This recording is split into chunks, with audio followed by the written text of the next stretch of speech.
Bab 831. Pesta Topeng. Di bawah di depan mata Gendarto yang malu dan cemburu, Sheila memegang erat Kenzi, dengan sengaja mempercepat langkahnya, berjalan ke halaman villa. Setelah merasa Gendarto tidak bisa lagi mendengar, Sheila menghela nafas lega lalu bertanya pada Kenzi, apakah Gendarto tidak mengenalimu barusan? Kenzi telah menyinggung Gendarto pada hari ketika Sheila membeli jimat, dan kemudian Kenzi pergi ke rumah Gendarto lagi, dan Sheila juga hadir. Untungnya, di dua pertemuan antara Kenzi dan Gendarto, pertama Kenzi memakai kacamata hitam dan masker hitam, dan kedua Gendarto tidak sadarkan diri. Jadi Gendarto masih tidak mengenali Kenzi. Sheila sedikit khawatir, jika Gendarto tahu bahwa Kak Kenzi-nya adalah penjual jimat yang telah menyinggung perasaannya, dengan karakter picik Gendarto, dia pasti akan membuat masalah pada Kenzi. Tidak, aku mengenalinya, tetapi dia tidak mengenaliku. Kenzi menggelengkan kepalanya dan berbicara dengan sangat singkat. Ah, baguslah. Gendarto berpikiran sempit, tidak mengenalimu adalah hal yang bagus. Sheila menepuk dadanya tampak lega. Pada saat ini, tanpa disadari, Kenzi merasakan Sheila mendekatkan lengannya sambil menemaninya menaiki tangga. Kenzi bahkan bisa merasakan bagian montok dan sensitifnya, yang membuat wajah Kenzi terasa sedikit panas. Namun, Sheila tidak menyadarinya, hanya memegang lengan Kenzi secara alami, seolah-olah hubungan keduanya begitu dekat. Kenzi ingin sedikit melepaskan lengannya, atau mengingatkannya untuk menjaga jarak, tetapi saat ini dia melihat bahwa sebagian besar pria dan wanita yang datang ke pesta itu berpasangan, dan tidak peduli apa hubungan antara kedua pihak, sebagian besar wanita akan tersenyum dan memeluk pria di samping mereka, lalu bersama-sama mereka melangkah karpet merah. Baru pada saat itulah Kenzi mengerti bahwa ternyata itu hanyalah hal umum yang terjadi di tempat-tempat kelas atas. Setelah tahu ini, Kenzi merasa lega dan membiarkan Sheila menggandengnya memasuki serambi utama villa. Begitu keduanya masuk, seorang pelayan berjas membungkuk sopan kepada mereka, "Selamat datang Tuan dan Nyonya, apakah Anda memerlukan topeng? Kami menyediakan banyak topeng unik secara gratis, dan kalian bisa memilih yang kalian sukai." Kenzi tidak begitu mengerti apa arti topeng, jadi dia memandangi Sheila di sampingnya. Sheila tersenyum. Pesta malam ini adalah acara sumbangan amal yang diselenggarakan oleh teman baikku. Pesta minum dan menari bersama. Jika kamu bersedia, juga dapat menyumbangkan sejumlah uang. Topeng ini untuk memeriahkan pesta sambil menjaga privasi beberapa kelompok khusus, jadi banyak topeng yang disiapkan. Jika memakai masker, kamu bisa minum-minum dan membual dengan orang-orang besar yang biasanya tidak berani kamu temui atau kamu juga bisa menemukan gadis yang kamu suka untuk berdansa. Sebelum Sheila selesai berbicara, pelayan melanjutkan sambil tersenyum, tentu saja, para tamu dapat dengan bebas memilih apakah mereka ingin mengenakan topeng dan memamerkan penampilan mereka, atau apakah mereka ingin menunjukkan wajah aslinya. Penyelenggara mewajibkan ini. Setelah pelayan mengatakan ini, Kenzi sudah mengerti. Sheila berkata sambil tersenyum. Kalau begitu, kami pilih topeng juga. Saya melihat beberapa tamu di depan, mereka juga mengambil topeng. Oke, silakan lewat sini. Pelayan memberi isyarat mengundang, masih sangat sopan. Dia berjalan sambil tersenyum, dan di bawah arahan pelayan, pertama-tama Sheila memilih topeng untuk Kenzi. Yang ini cocok untukmu, sangat tampan. Sheila mengambil topeng Zoro dan menyerahkannya dengan senang hati. Siapapun yang pernah menonton serial TV Zoro, pasti tahu bahwa topeng Zoro adalah topeng setengah wajah yang sederhana, setara dengan kain hitam lebar, menutupi wajah di bagian alis dan mata, hanya menyisakan dua mata dan bawah pangkal hidung terbuka. Kenzi mengambil topeng Zoro, dia tidak bisa menahan senyum pahit, dia tidak tertarik untuk memakai topeng seperti itu di wajahnya. Kenapa kamu tidak memakainya di wajahmu? Apakah kamu tidak suka topeng yang aku pilih? Sheila sudah memakai topeng setengah wajah putri kupu-kupu. Dia tidak terlihat cantik dan menawan, tapi juga menampakkan aura misterius. Ada aura yang menawan, namun sayangnya, dia melihat Kenzi hanya memegang topeng Zoro di tangannya dan tidak memakainya di wajahnya, matanya sedikit kecewa. Tidak, bukannya aku tidak menyukai apa yang kamu pilih. Sebaliknya, aku sangat menyukainya. Kenzi hanya bisa berbohong dengan itikat baik. Hanya saja aku banyak berkeringat saat aku masuk dari luar, jadi. Tunggu AC-nya menyala lebih lama, baru aku bisa pakai masker. Harus dikatakan bahwa pria seperti Kenzi sebenarnya sangat populer di kalangan wanita. Benar saja, setelah mendengar ini, Sheila menjadi bahagia lagi. Dia juga melepas topeng dari wajahnya dan berkata sambil tersenyum. Untung kamu bilang, aku hampir lupa. Aku juga sedikit berkeringat di luar tadi. Jika aku memakai topeng, riasanku mungkin akan meleleh di wajahku. Kita pegang saja dulu topeng ini di tangan kita dan memakainya nanti. Baiklah, oke. Kenzi berkata sambil berjalan bersamanya. Sebenarnya, Kenzi ingin meletakkan topeng itu kembali di meja daripada memegangnya terus-menerus. Ngomong-ngomong, Kak Kenzi, apakah kamu melihat riasan di wajahku? Sheila berkata, sambil mengangkat wajah cantiknya agar Kenzi dapat melihatnya. Kenzi berpura-pura serius, melihatnya selama 3 detik, lalu mengangguk dan berkata, riasanmu baik-baik saja, sangat cantik. Sheila tersenyum bahagia. Haha, apakah benar-benar cantik? Kamu tidak sengaja berbohong padaku. Kenzi hanya bisa menghela nafas dalam hatinya. Jangan khawatir, kamu sangat cantik. Aku tidak akan berbohong padamu. Meskipun dia menghela nafas dalam hati, wajah Kenzi tetap tenang. Sheila menjadi lebih manis setelah menerima pujian Kenzi. Dia memeluk Kenzi erat lagi dan memasuki aula utama yang luas dan mewah. Di aula semi terbuka, ada seorang gadis berambut pirang di panggung pertunjukan di depannya, diiringi biola yang menenangkan. Dia menyanyikan lagu Rusia yang tidak dipahami Kenzi dengan penuh emosi. Di bawah lampu kristal, di tengah lantai dansa, beberapa pasangan sedang menari dengan anggun dalam dansa ballroom. Di kedua sisi lantai dansa, pria dan wanita berpakaian mewah berkumpul berdua atau bertiga sambil memegang gelas anggur merah, baik memakai topeng atau tidak, sambil tertawa pelan. Sheila adalah seorang sosialita dan banyak tamu yang mengenalnya, jadi ketika mereka melihat Sheila memasuki aula sambil memegang lengan seorang pria, banyak orang menunjuk dan memandang dengan iri. Para pemuda memandang ke arah Sheila dengan kerinduan dan kekaguman di mata mereka, tetapi ketika mereka melihat Sheila menggandeng tangan Kenzi, yang mengenakan pakaian kelas bawah dan jelas merupakan seorang dari akar rumput, mata iri berubah menjadi menghina. Kenzi tidak peduli dengan penampilan orang, dia mengambil 2 gelas anggur merah dari nampan pelayan dan menyerahkan satu kepada Sheila. Sheila mengambil gelas anggur dan berkata sambil tersenyum, Kak Kenzi, kamu jalan-jalan sendirian dulu. Aku akan menelepon sahabatku. Dia ingin mengenalmu. Sahabatmu. Dia ingin mengenalku. Ya. Sheila tersenyum seperti sekuntum bunga, sahabatku memiliki hubungan yang sangat-sangat baik denganku.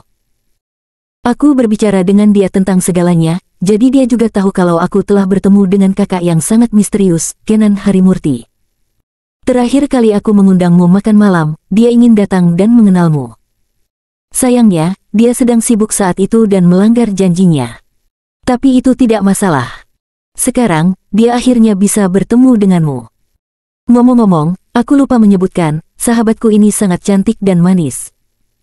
Saat kamu bertemu dengannya nanti, kamu tidak boleh meniru pria jahat lainnya yang terpesona padanya pada pandangan pertama. Kalau tidak, aku tidak akan bahagia. Pada titik ini, Sheila menyadari bahwa dia sepertinya terlalu banyak bicara, bahkan mengatakan hal-hal yang tidak seharusnya dia katakan. Dia dengan cepat berhenti berbicara, seolah-olah dia telah mengatakan hal yang salah, dan menutup mulutnya rapat-rapat, matanya tegang. Kenzi tidak bisa menahan tawa, mengangkat gelasnya dan berkata, oke, berhenti bercanda dan lanjutkan urusanmu. Haha, oke, aku akan pergi mencarinya, jangan pergi terlalu jauh. Sheila berkata lagi. Dia sangat bahagia, melambaikan tangannya sambil bercanda, lalu pergi. Bab 832. Wanita itu rumit. Setelah Sheila pergi, Kenzi perlahan pindah ke aula nomor 2 di sisi aula utama sambil menyesap anggur merah. Di sini juga banyak terdapat pria dan wanita dengan pakaian mewah minum wine dan ngobrol, namun dibandingkan dengan aula utama, tempat ini terlihat jauh lebih bersih, setara dengan ruang pameran. Tidak ada lantai dansa di sini, yang ada hanya bingkai seni yang digantung di dinding, dan stand pameran dengan penutup kaca. Kenzi berjalan menuju stand pameran dan melihat-lihat dengan santai, namun ternyata barang-barang yang diletakkan di sampul kaca tersebut bukanlah koleksi antik seperti porselen dan batu akik seperti yang ia bayangkan.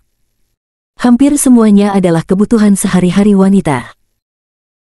Misalnya saja, ada jam tangan wanita kelas atas dari Patek Philippe, tas wanita Chanel yang cantik, kacamata hitam Gucci, ponsel bertatahkan berlian khusus, bahkan pakaian selam, sepatu hiking, pakaian renang dan masih banyak lagi.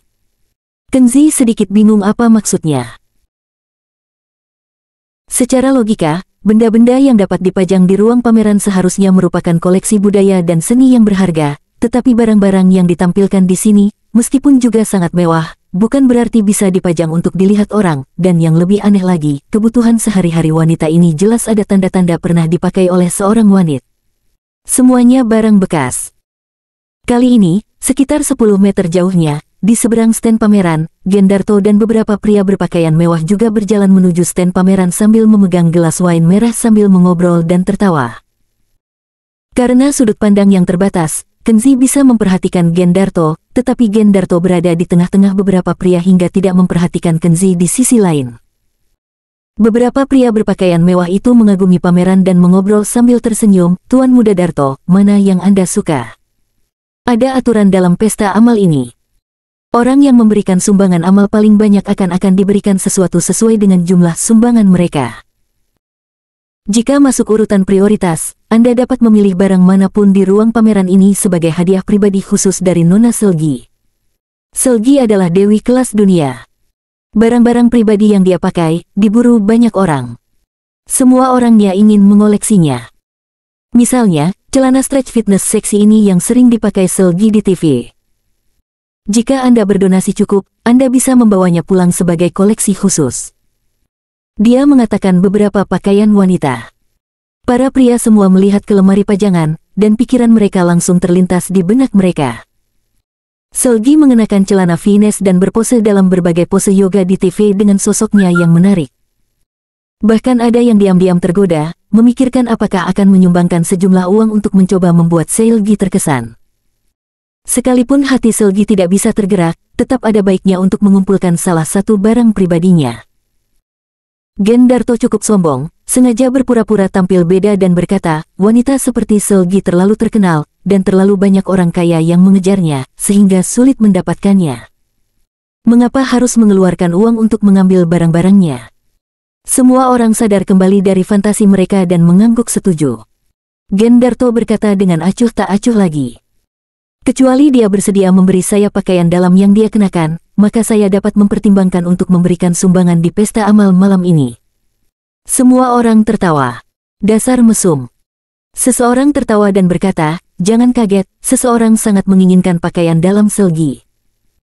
Saya mendengar bahwa tuan muda dari keluarga Raja Kapal punya hobi khusus ini. Saya juga mendengar bahwa baru saja, pemuda yang menghabiskan uang seperti air itu pergi ke agen Nona Selgi dan mengajukan tawaran yang tidak dapat ditolak. Dia bersedia menyumbang 100 juta selama Selgi memberikan pakaian dalamnya." Setelah mengatakan ini, pria lain semuanya mendecakkan lidah mereka. Bersedia menyumbangkan 100 juta, pangeran pelayaran itu benar-benar kaya. Di sisi lain, alis Kenzi sedikit mengernyit setelah mendengar diskusi mereka. Sekarang dia mengerti. Ternyata pemilik acara pesta amal malam ini adalah Selgi, dan barang pameran yang ditampilkan di sini juga merupakan hadiah pribadi yang diberikan kepada donatur oleh Selgi, seorang sosialita kelas dunia. Ini agak sulit baginya. Jika dia terus tinggal di pesta ini, dia mungkin akan bertemu dengan Selgi. Jika dia bertemu, dia tidak tahu bagaimana harus menghadapi Selgi. Kecantikan adalah yang paling sulit untuk ditoleransi. Ya, Kenzi merasa dia sudah memiliki banyak hal hutang emosional. Kenzi berpikir sejenak dan memutuskan untuk pergi.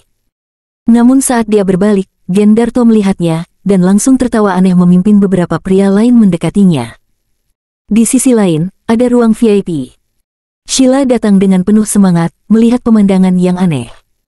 Selgi, yang selalu lembut terhadap orang lain, dan manajer wanita, yang bahkan lebih lembut, sedang berdebat satu sama lain di dalam ruangan. Mata Sheila membelalak dan dia berjalan pelan dengan rasa ingin tahu. Setelah mendengarkan beberapa saat, dia akhirnya mengerti.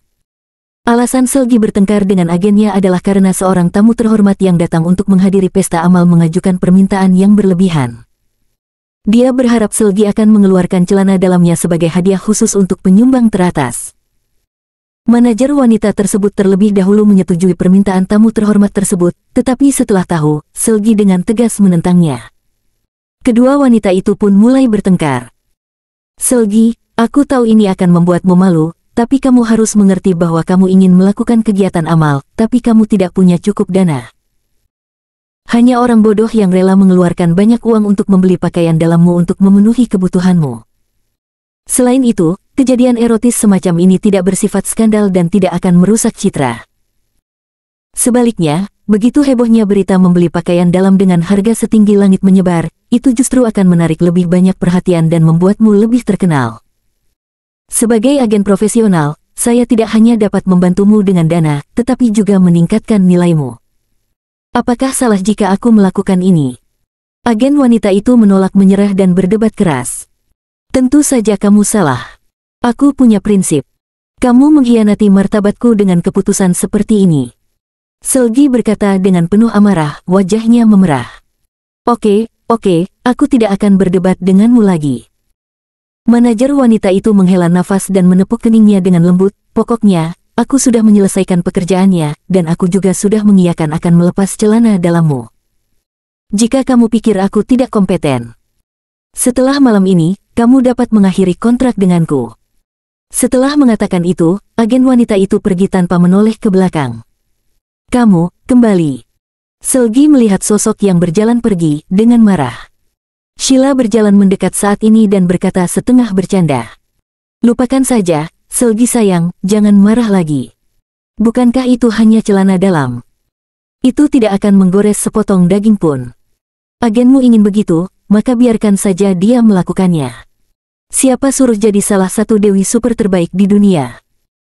Jika itu aku, bahkan meski aku bersedia menjual pakaian dalamku, tidak ada yang mau membelinya. Selgi menjadi semakin marah setelah mendengar ini. Sheila terkikik dan menghindari serangan Selgi. Suasana hati buruk Selgi hilang segera. Kedua wanita itu berguling-guling di sofa dan bertengkar sebentar. Ketika mereka berdua sedikit lelah, suasana dongkol di hati Selgi tersapu jauh. Kedua wanita itu merapikan rok dan rambut mereka yang berantakan, dan Sheila tersenyum dan meraih lengannya dan berjalan keluar. Izinkan aku memberitahumu sebuah rahasia kecil. Kenan yang sangat misterius, sangat rendah hati, tetapi sangat kuat menemaniku ke pesta hari ini. Ketika Sheila mengatakan ini, dia terlihat sangat bahagia, sangat bangga, dan ekspresinya penuh kekaguman. Selgi memutar matanya ke arahnya dan mengejeknya. Kamu mengatakan bahwa dia bukan kekasihmu. Tapi kamu terlihat seperti kucing di musim semi. Kamu jelas jatuh cinta. Tidak mungkin. Aku tidak sevulgar yang kamu katakan. Yah, setidaknya untuk saat ini aku hanya menganggapnya sebagai kakak yang baik. Jika kamu mengatakan itu lagi, aku akan marah. Sheila tampak marah dan menghentakkan kakinya. Selgi tersenyum. Haha, reaksi tiba-tiba seperti itu bukanlah gayamu. Tahukah kamu bahwa ada pepatah dalam bidang psikologi, semakin keras kamu mengatakan tidak, semakin hatimu berkata iya. Kamu kira bisa mengelabuiku? Sayang Selgi, kamu mati hari ini. Kata Sheila sambil membuka dua cakar harimau kecil dan mencakar tubuh Selgi.